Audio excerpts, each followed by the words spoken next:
The night was unnervingly quiet when Clara moved into the small, secluded rental house at the edge of town. The landlord, a gaunt man with darting eyes, had handed her the keys with a peculiar warning. It's been empty for years. Sometimes things feel off. Just don't ignore it. Clara dismissed his words as eccentric ramblings. She needed a cheap place to live, and the rent was unbeatable. The house itself was charming enough, though its age showed in the creaking floorboards and the faint, musty smell that clung to the walls. Her first night there, Clara lay awake, staring at the unfamiliar ceiling. The air felt heavier than it should, as if the house were breathing with her. Around midnight, she heard a faint sound, something between a whisper and a sigh. She sat up, straining to listen, but the noise stopped. Telling herself it was her imagination, she settled back down. It wasn't. The second night, she woke to a loud thump that seemed to come from the attic. Her heart raced as she debated whether to investigate. Grabbing her phone for light, she climbed the narrow staircase to the attic door. The air grew colder with every step. When she reached the top, she paused. Her hand hovered over the doorknob, but before she could turn it, the noise stopped abruptly. She retreated, her unease growing. By the third night, Clara was exhausted. She decided to wear headphones and play white noise to drown out the strange sounds. For a while, it worked. She drifted into a restless sleep, but at 3 a.m., a sharp pain jolted her awake. She yanked out the headphones and turned on the bedside lamp. Her arm stung as if it had been scratched, and when she looked, she saw 3 long, thin, red lines trailing down her forearm. Her breath caught in her throat. She was alone, or so she thought. Determined to uncover what was happening, Clara researched the house the next day. At the library, she found a faded newspaper article about the previous tenant, a woman named Evelyn, who had vanished under mysterious circumstances nearly a decade earlier. The locals whispered about the house being cursed, claiming Evelyn's screams could still be heard on quiet nights. That evening, armed with a flashlight and her phone, Clara decided to confront whatever was in the attic. She climbed the stairs, the wood groaning under her weight. The door creaked open, revealing a dark, cluttered space. Dust particles swirled in the beam of her flashlight. "Hello?" Clara called out, her voice trembling. She felt ridiculous, but the oppressive silence pressed down on her. Then the whispering started. It wasn't coming from the attic, it was behind her. Clara spun around, her flashlight illuminating nothing but the open doorway. The whisper grew louder, now a chorus of voices speaking in a language she couldn't understand. Panic set in as the door slammed shut behind her, plunging her into darkness. She scrambled for her phone to call for help, but the screen flickered and died. Her flashlight began to dim, and the whispers turned into guttural growls. She could feel a presence, cold and malevolent, circling her. The air felt thick, suffocating. And then she saw it, a pair of glowing eyes staring at her from the corner of the attic.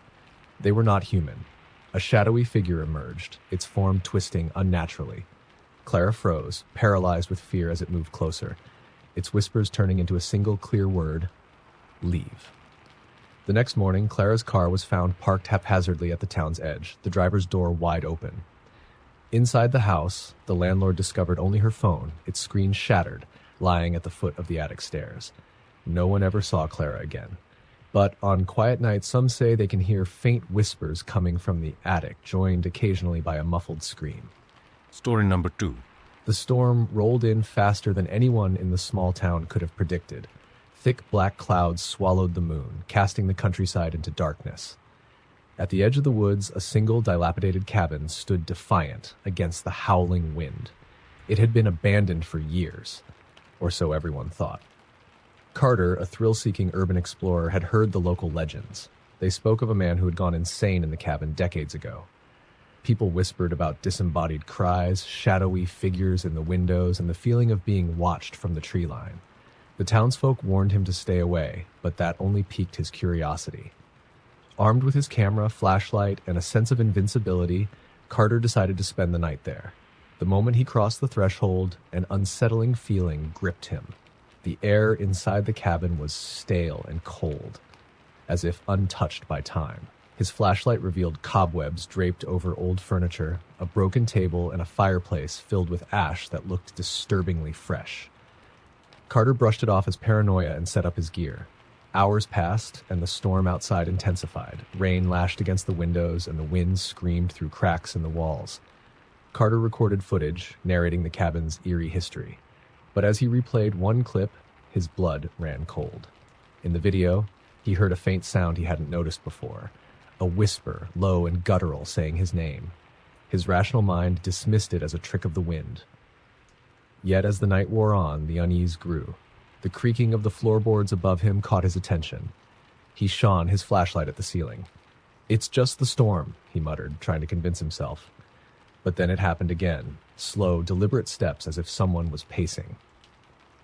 Carter grabbed his flashlight and headed upstairs. The wooden staircase groaned under his weight, each step amplifying the pounding of his heart. At the top, the hallway stretched into darkness.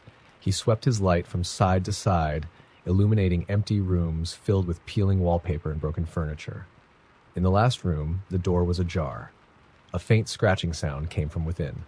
Summoning his courage, Carter pushed the door open. The flashlight beam caught the source of the noise, an old rocking chair swaying gently, its legs scraping against the wooden floor.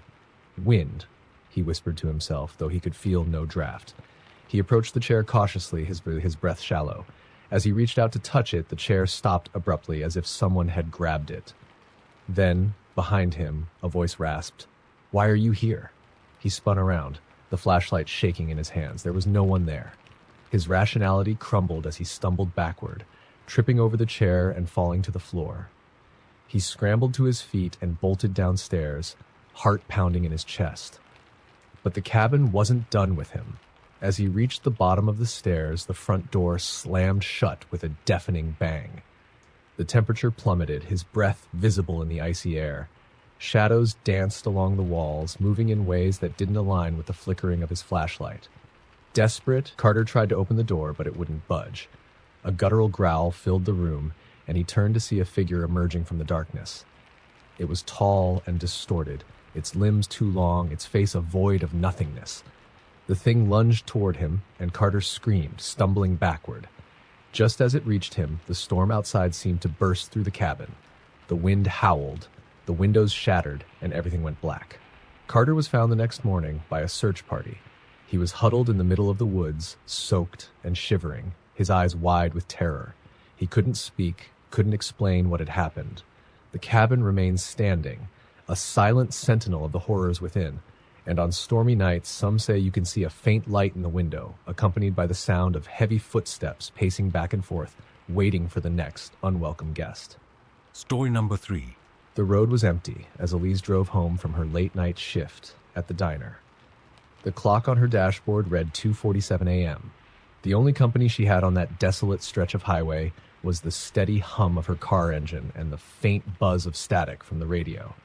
She fiddled with the dial, hoping to catch a station, but all she got was a burst of garbled voices that made her skin prickle. Shaking her head, she turned it off and focused on the road ahead. The thick fog that had rolled in made it hard to see beyond the faint glow of her headlights. She gripped the wheel tightly, her knuckles white. And then she saw it, a figure standing in the middle of the road. She slammed on the brakes, her tires screeching against the asphalt. The car came to a stop just a few feet away. Her heart pounded as she peered through the windshield. It was a woman, dressed in an old-fashioned white gown, her head tilted downward so her face was obscured by dark, stringy hair. Elise hesitated, her instincts screaming at her to drive away. But what if the woman was hurt? What if she needed help? Against her better judgment, Elise rolled down her window slightly. "Are you okay?" she called out. The woman didn't respond. Instead, she slowly raised her head, and Elise froze. The face staring back at her wasn't human. The woman's eyes were hollow pits, her mouth twisted into an unnatural grin that stretched impossibly wide. Elise's breath hitched as the woman began to move, her motions jerky and unnatural, like a marionette on invisible strings. She stepped closer to the car, her hands reaching out. Panic set in. Elise threw the car into reverse, her tires spinning as she backed away. But no matter how far she drove, the woman remained in front of her, closing the distance with every step. Elise screamed, slamming the car into drive and speeding forward, swerving around the figure. For a moment she thought she'd escaped, but then she glanced in the rearview mirror. The woman was in the back seat.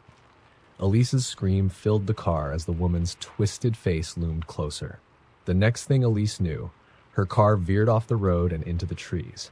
When she came to, the sun was rising. Her car was totaled, wrapped around a tree, but she was alive. There was no sign of the woman, no footprints, no evidence of anyone else being there. The tow truck driver, who arrived later, shook his head as Elise recounted her story. "You're not the first," he said, his voice grim. "They call her the Lady of the Fog. Legend says she was killed on this highway decades ago. She appears to drivers, lures them off the road. You're lucky to be alive." Elise never drove that stretch of highway again. But sometimes on foggy nights, she swears she can see a figure in white standing in the distance, watching, waiting. Story number 4. The sun had long disappeared below the horizon when Liam found himself driving along a deserted back road, surrounded by nothing but endless woods. He wasn't even sure how he'd ended up there. His GPS had gone haywire miles back, leading him in circles until it finally lost signal entirely. Frustration mingled with unease as he squinted through the windshield, searching for a landmark or sign of civilization. Just as he was about to pull over, his headlights caught something reflective on the side of the road. A sign. Relieved, he slowed down to read it. Black Hollow, 5 miles. Liam had never heard of Black Hollow before, but it was better than aimlessly wandering the woods. He turned onto the narrow dirt path the sign pointed toward, the trees pressing closer like a tunnel. The deeper he went, the darker it seemed to get, even though the moon hung full in the sky. About a mile in, he noticed something strange. The trees all looked identical, as if they were repeating. Same twisted branches, same eerie knots in the bark. He swore he'd passed the same gnarled tree 3 times already. Then he saw her.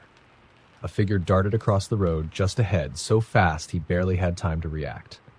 Liam slammed on the brakes, his car skidding to a halt. Heart pounding, he scanned the area with his headlights. A woman stood at the edge of the woods, wearing a tattered black dress that billowed in the wind. Her back was to him, her long, matted hair obscuring most of her figure. He rolled down the window slightly. "Hey, are you okay? Do you need help?" She didn't move. Liam felt a chill creep down his spine. There was something profoundly wrong about the way she stood, rigid and unnatural, as if she weren't breathing. Against his better judgment, he got out of the car, leaving the engine running. "Miss?" he called out, stepping closer. She turned. Her face, or what was left of it, was grotesque. Her eyes were sunken pits, her cheeks hollow and decayed. Her mouth stretched into a jagged, unnatural grin, exposing rotted teeth. And then she laughed, a sound so cold and guttural it made his blood freeze. Liam stumbled back toward his car, but she was faster. In a blink, she was standing mere inches from him, her skeletal hand reaching out. He felt a searing cold where she touched his arm, and suddenly he was thrown backward, landing hard on the dirt. Scrambling to his feet, he bolted for the car, slamming the door shut and locking it. He floored the gas, the tires spinning for a moment before the car lurched forward. In the rearview mirror, the woman stood motionless in the middle of the road. Her twisted grin burned into his memory. But the nightmare wasn't over. The road never ended. No matter how far or fast he drove, the same stretch of forest stretched endlessly before him. His phone was dead, the GPS useless. And then the whispers began, faint at first but growing louder. They came from the back seat. Liam didn't want to look, but he couldn't help himself. She was there, her face inches from his, grinning that horrific grin. The car swerved wildly, and he screamed as everything went black. Days later, authorities found Liam's car abandoned in the woods, the doors wide open. The engine was dead, and the inside was covered in deep, claw-like scratches. There was no sign of Liam, only the faint echo of laughter that seemed to linger in the air, carried by the wind. Locals warn against driving to Black Hollow, saying the road leads to nowhere. Those who venture down it are never seen again, or if they are, they return chain-changed, their eyes haunted and their voices tinged with a fear they can't explain. Story number 5. The cold autumn wind rattled the windows of the old farmhouse as Mia settled in for the night. She had inherited the house from her grandmother, who had passed away under mysterious circumstances. The townsfolk had always whispered about the place, calling it cursed. Mia didn't believe in curses, at least not yet. The house was isolated, surrounded by dense woods. Its creaky floors and drafty halls didn't bother her. What did bother her, however, was the door in the basement. Her grandmother had forbidden anyone from opening it. It was an old wooden door with iron hinges, scratched and scarred as if something had tried to claw its way out or in. Mia had always thought the warning was just an eccentric quirk of her grandmother's, but tonight she felt its weight. It started just after midnight. A faint knocking echoed through the house, soft at first, then louder. Mia sat up in bed, her heart racing. She strained her ears, trying to locate the source. It was coming from the basement. Telling herself it was just the wind or the old pipes, Mia grabbed a flashlight and headed downstairs. The basement was colder than the rest of the house, the air thick with an earthy, metallic scent. The knocking had stopped, but as she descended the creaky wooden steps, she heard something else. A faint whisper, low and unintelligible. Her flashlight beam landed on the door. The scratches on its surface seemed deeper, more jagged, as if freshly made. She stepped closer, her breath fogging in the frigid air. "Mia?" She froze. The whisper had said her name. Gripping the flashlight tighter, she backed away, but then the knocking started again, louder and more insistent. It sounded like someone, or something, was pounding to get out. "No," she whispered to herself, turning to flee. But as she did, the door creaked open a crack. Mia's blood ran cold. She hadn't touched it. The gap widened slowly, revealing nothing but pitch-black darkness beyond. The metallic smell grew stronger, nearly choking her. And then she saw it. A pair of eyes, glowing red, staring back at her from the void. The thing stepped into the dim light of her flashlight, its form impossibly tall and thin, its limbs bending at unnatural angles. Its face was a hollow, featureless mask, except for the glowing eyes that burned into her soul. It lunged toward her, and Mia screamed, scrambling up the stairs. She slammed the basement door shut and locked it, her chest heaving with terror. The pounding resumed, shaking the door on its hinges. "Mia, let me out," it rasped, its voice a sickening mixture of growls and hisses. She backed away, grabbing her phone to call for help, but the screen was dead. The lights in the house flickered, and the pounding grew more violent. And then silence. For a moment, Mia thought it was over. She stepped closer to the door, holding her breath. That's when the whispers started again, this time from behind her. She turned slowly, her flashlight beam trembling as it illuminated the shadows in the hallway. The thing was there, standing at the top of the stairs, its head tilted as if mocking her. It grinned. The next day, the mailman found the front door of the farmhouse wide open. Mia was gone, her phone lying in the middle of the living room, its screen shattered. The basement door was ajar, revealing a dark, empty void. No one dared enter the house after that, but on quiet nights, the townsfolk claim you can hear whispers coming from the woods surrounding the farmhouse, calling out for someone, anyone to let it out. Story number 6. The small, windowless room was suffocating, but Jenna had no choice. The old motel she'd checked into was the only place for miles, a crumbling relic on the edge of the highway. The clerk, an elderly man with watery eyes, had handed her the key with a warning. "Don't look in the mirror after midnight." Jenna had laughed it off. She was exhausted, her car broken down a few miles back, and she needed a place to sleep. The room was as dingy as she'd expected. A single bed with a sagging mattress, a buzzing fluorescent light, and a large antique mirror bolted to the wall opposite the bed. The first few hours passed uneventfully. Jenna ate the stale snacks she'd found in her bag, read a few pages of a book, and finally decided to go to bed. She didn't even think about the clerk's warning until she glanced at the clock on the nightstand. 11:58 p.m. The mirror loomed across from her, its tarnished edges glinting faintly in the dim light. The warning echoed in her mind, ridiculous but persistent. She decided to play it safe and turned her back to it, pulling the thin blanket over her shoulders. She lay there, trying to ignore the creaks and groans of the old building. But as the clock ticked over to midnight, a chill filled the room. It wasn't just cold. It felt wrong, heavy, like the air was thick with something unseen. Then she heard it. A faint tapping. Jenna's breath caught. She told herself it was just her imagination, maybe the wind rattling the walls. But the sound continued, soft and deliberate, coming from the direction of the mirror. She squeezed her eyes shut, her heart pounding. "Don't look," she told herself. "Just don't look." But curiosity clawed at her, stronger than fear. Slowly, she turned her head. The mirror was perfectly still. Her reflection stared back at her, pale and wide-eyed. She let out a shaky laugh. "Get a grip," she muttered. Then her reflection blinked. Jenna froze. She hadn't blinked. She was sure of it.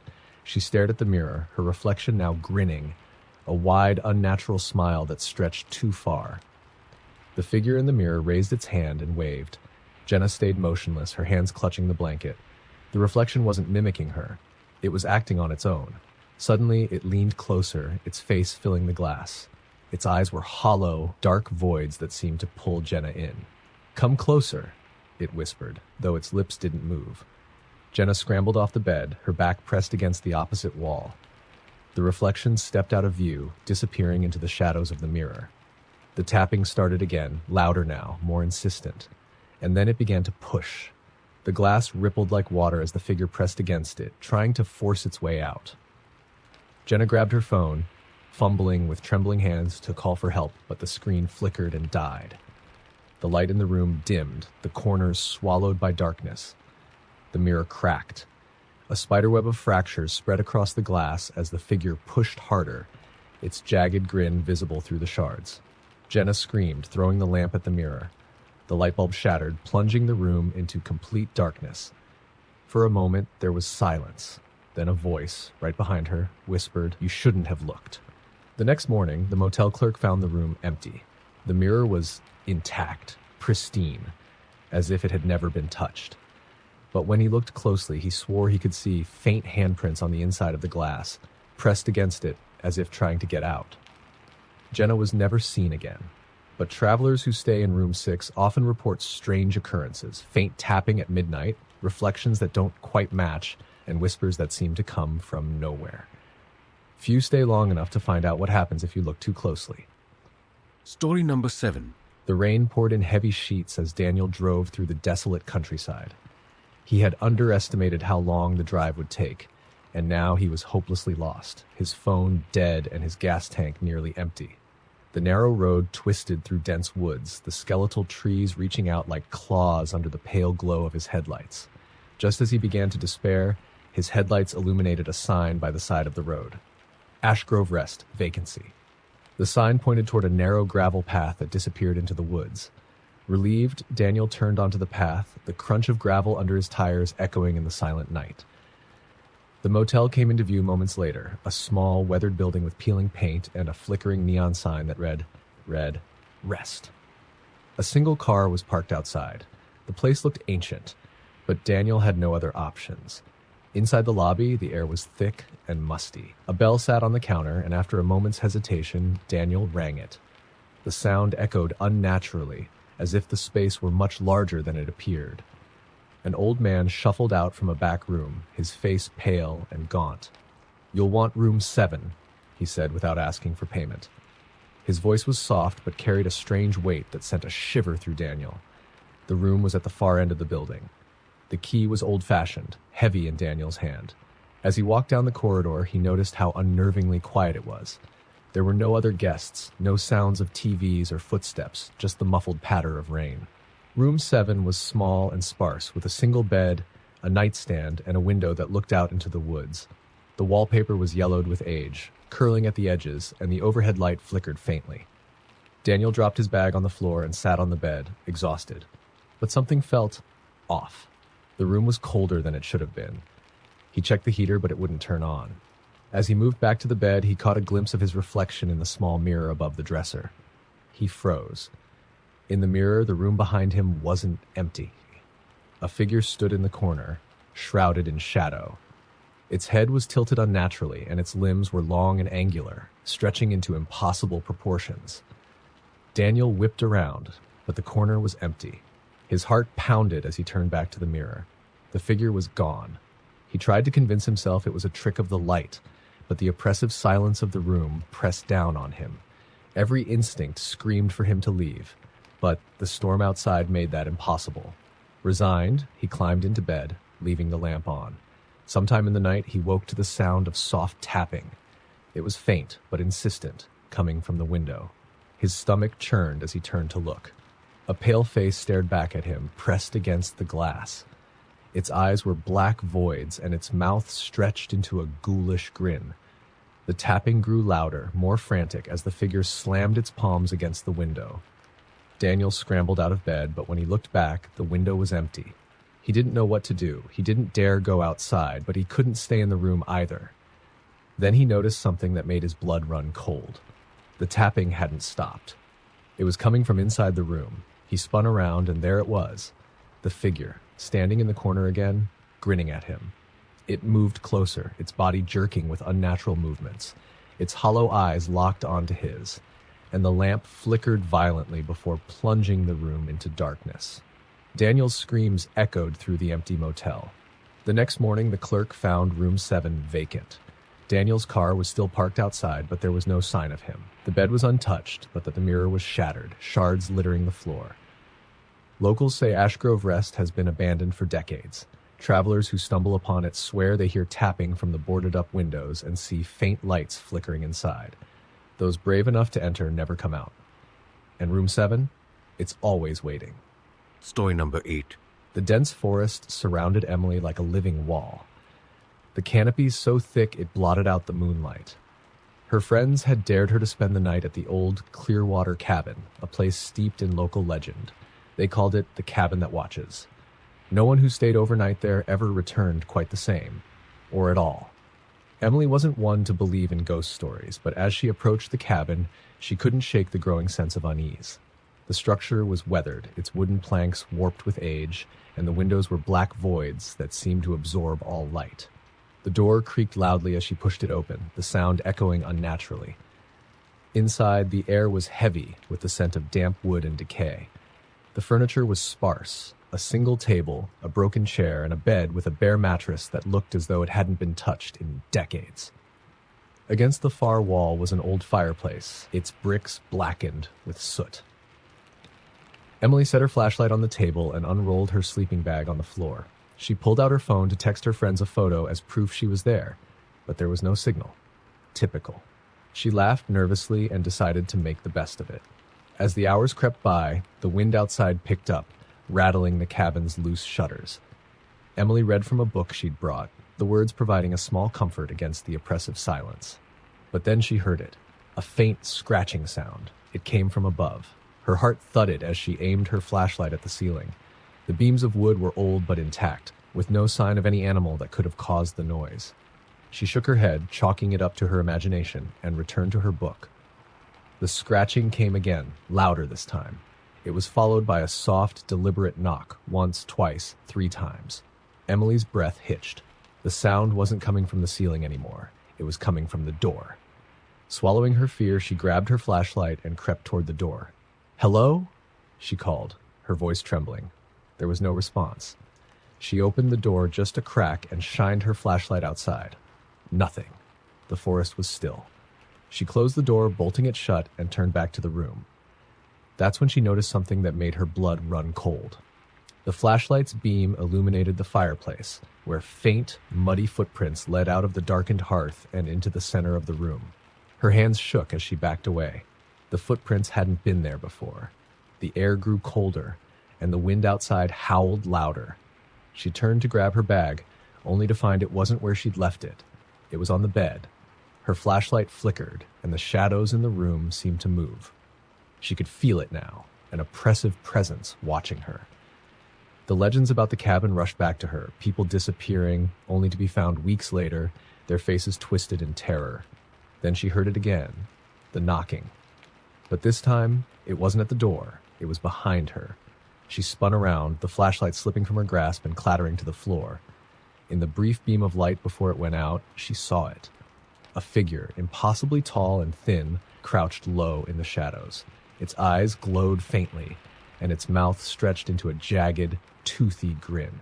"Stay," it whispered, its voice a rasp that echoed in her ears. Emily screamed and bolted for the door, fumbling with the lock. The figure didn't move, but she felt it watching, its gaze burning into her back. The door finally gave way, and she sprinted into the forest, the cabin's windows glowing faintly behind her. She didn't stop running until she reached the main road, collapsing under a street lamp. Her friends found her hours later, shaking and incoherent. When they returned to the cabin, it was empty. No footprints, no bag, no sign anyone had been there at all. But carved into the wall above the fireplace was a single word, "Stay." Emily moved away from the town shortly after, but she was never the same. She wouldn't talk about what happened, and she avoided forests entirely. But sometimes, in the dead of night, she swore she could hear faint knocking at her window, no matter where she was. Story number 9.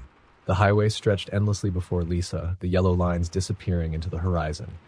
She had been driving for hours, chasing the fading sun, when her car's engine began to sputter. With a groan, the car rolled to a stop in the middle of nowhere. There was no cell service, no passing cars, just the vast, desolate road and the encroaching darkness. A sign loomed in the distance, faintly visible in the twilight. Echo Station, 1 mile. With no other option, Lisa grabbed her flashlight and started walking. The air was eerily still, and the crunch of her boots on the asphalt was the only sound. As she neared the sign, she noticed something odd. The letters seemed to shimmer, almost as if they were alive. She shook her head and pressed on, attributing it to exhaustion. Echo Station wasn't much. A single gas pump, a crumbling convenience store, and a faded neon sign flickering weakly. The place looked abandoned, but the door to the store was ajar, the faint glow of a light visible inside. "Hello?" Lisa called as she stepped in. The smell of mildew and stale air hit her immediately. The shelves were mostly bare, lined with dusty cans and faded candy wrappers. A bell jingled as she closed the door behind her, the sound unnaturally loud in the silence.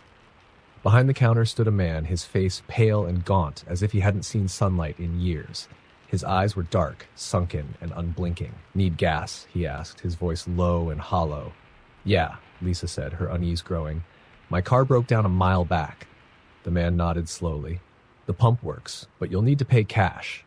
Lisa fished in her pocket, relieved she had a few bills. She handed him the money, and he motioned toward the pump. "Go ahead. I'll keep the lights on." She hurried outside, the cold air biting at her skin. The pump was ancient, its metal casing rusted and dented. As she filled her car's tank, she glanced back at the station. The man was still standing behind the counter, staring out the window at her. Then the lights inside flickered and went out. The darkness seemed to swallow the station whole, and Lisa's heart began to race. She finished pumping the gas and turned back to the car, but as she did, she noticed something in the reflection of her window. A figure stood behind her. She spun around, but there was nothing there, just the empty road and the looming shadows. Her breath came in short gasps as she climbed into the car, locking the doors and turning the key. The engine roared to life, and she sped away, her tires kicking up gravel. The relief was short-lived. As she glanced in the rearview mirror, she saw the station shrinking in the distance, but the man was no longer inside. He was standing in the middle of the road watching her, his face illuminated by her taillights, and behind him more figures emerged from the shadows, their forms barely human. Lisa pressed harder on the gas, her car hurtling down the dark highway. She didn't look back again, focusing only on the road ahead. But the further she drove, the more the road seemed to stretch. The landmarks she passed began to repeat. First the crooked tree, then the rusted signpost, then the same gas station. Her heart sank as she pulled up to Echo Station once more. The neon sign flickered weakly, the door still ajar. She was back. "No," she whispered, her hands trembling on the wheel. "No, no, no." The man stepped out of the store, his movements slow and deliberate. He waved at her, the same hollow smile on his face. Lisa threw the car into reverse, but the engine sputtered and died, leaving her stranded once again. The figures emerged from the shadows, closing in on the car. Their eyes glowed faintly, and their mouths twisted into grotesque, silent screams. Lisa clawed at the door handle, but it wouldn't budge. The figures pressed against the windows, their faces smearing the glass, their eyes staring straight through her. The last thing Lisa saw before everything went black was the man, leaning down to peer into her window. He whispered one word, his breath fogging the glass. "Stay!" When travelers pass by Echo Station, they sometimes see a car parked out front, its doors locked and windows fogged from the inside. No one dares stop, though. The station always seems to be waiting for the next traveler to come and stay. Story number 10. The room was cold, colder than it should have been for an early autumn night. Amanda pulled her blanket tighter around her, her body trembling, but not entirely from the chill.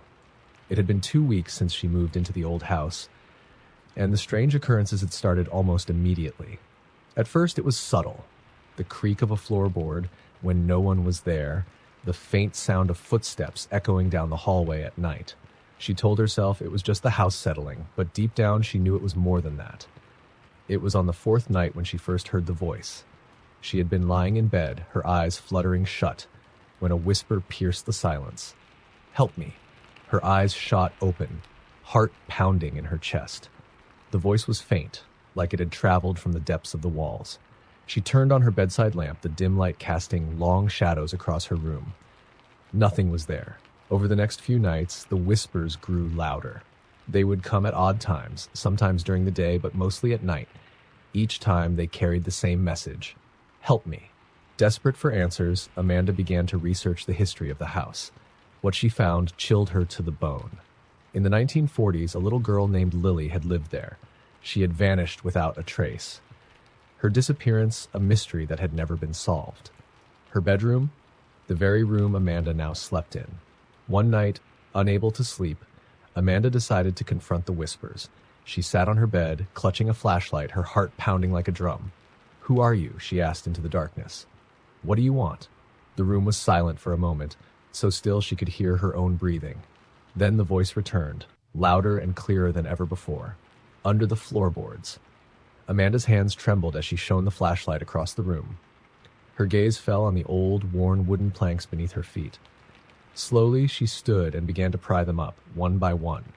The air grew heavier with every board she removed, a rancid smell wafting up from below. Finally, she uncovered a small, rotted box. With shaking hands, she opened it. Inside were the skeletal remains of a child, wrapped in a faded pink dress. Amanda's stomach turned, bile rising in her throat. But there was something else, a diary, its pages yellowed with age. She opened it and began to read. The entries were from Lily, detailing the torment she suffered at the hands of her uncle, a man who was supposed to care for her. The final entry sent shivers down Amanda's spine. "He said he'd keep me here forever. Please, someone find me." Amanda's breath caught as the temperature in the room plummeted. The flashlight flickered, then went out. She was plunged into darkness. The whispers returned, but this time they were many, overlapping, frantic. "Help her. Don't let him find you. Run." And then she heard it, a heavy, deliberate footstep behind her. Amanda froze, her blood turning to ice. Slowly she turned, the faint outline of a shadow looming in the corner of the room. The last thing she saw before everything went black was a pair of glowing, malevolent eyes staring back at her. Amanda was never seen again. The house remains abandoned, but locals say that if you stand outside on a quiet night, you can still hear the whispers, "Help me." Story number 11. The night was thick with silence, the kind that presses against your ears and amplifies every creak and groan of the world around you. In the small, secluded town of Black Hollow, Lydia had taken up residence in her grandmother's decrepit farmhouse after her passing. The house was isolated, surrounded by a dense forest that seemed alive with unseen eyes. Lydia had always found the house unsettling, even as a child. Her grandmother, a stoic and superstitious woman, had warned her never to go into the basement. "It's not safe down there," she would say, her voice trembling ever so slightly. Lydia had never questioned it, but now, living alone in the old house, her curiosity gnawed at her. One stormy night, as rain lashed against the windows and thunder growled in the distance, Lydia heard it, a faint, rhythmic tapping coming from below. It sounded deliberate, like someone or something was trying to get her attention. Gripping a flashlight, Lydia descended the narrow staircase that led to the basement. The air grew colder with each step, a damp, earthy smell filling her nostrils. When she reached the bottom, her flashlight beam cut through the darkness, revealing old furniture draped in white sheets and cobwebs that hung like curtains. The tapping stopped. She scanned the room, her breath visible in the icy air. In the far corner, an old wooden chest sat, its lid slightly ajar. The hair on the back of her neck stood on end as the tapping resumed, louder this time, coming from inside the chest. Lydia hesitated, every instinct screaming at her to turn back, but something compelled her forward. Slowly, she lifted the lid. Inside was a doll, its porcelain face cracked, one eye missing, the other staring up at her with an unnerving intensity. Its dress was tattered, and its tiny hands were smeared with something dark. As Lydia stared at it, the doll's head suddenly turned toward her, its jaw creaking open. A voice, hollow and childlike, echoed from its lips. "Why did you leave me?" Lydia stumbled back, dropping the flashlight. Darkness engulfed the room as the tapping grew louder, now joined by faint whispers all around her. Scrambling to her feet, she grabbed the flashlight and sprinted up the stairs, slamming the basement door shut behind her. Her chest heaved as she leaned against the door, but the whispers followed her, growing louder and more insistent. Then the voice came again, this time right next to her ear. "You can't leave me." The lights in the house flickered and went out, plunging Lydia into darkness. She bolted for the front door, but it wouldn't budge, the handle ice cold under her hand. The whispers surrounded her, overlapping, forming a cacophony of desperate cries. Suddenly, a shadowy figure appeared at the top of the staircase, its form vaguely human but twisted, unnatural. Its head tilted unnaturally to one side as it descended, each step echoing through the house. Lydia's screams were swallowed by the storm outside. When the neighbors came to check on her the next morning, they found the house empty. The basement door was wide open, and sitting on the dusty floor was the doll, its cracked face turned toward the doorway, a sinister smile now etched across its porcelain lips. To this day, those who pass by the farmhouse at night swear they can hear tapping on the windows and a soft, childlike voice whispering, "Why did you leave me?"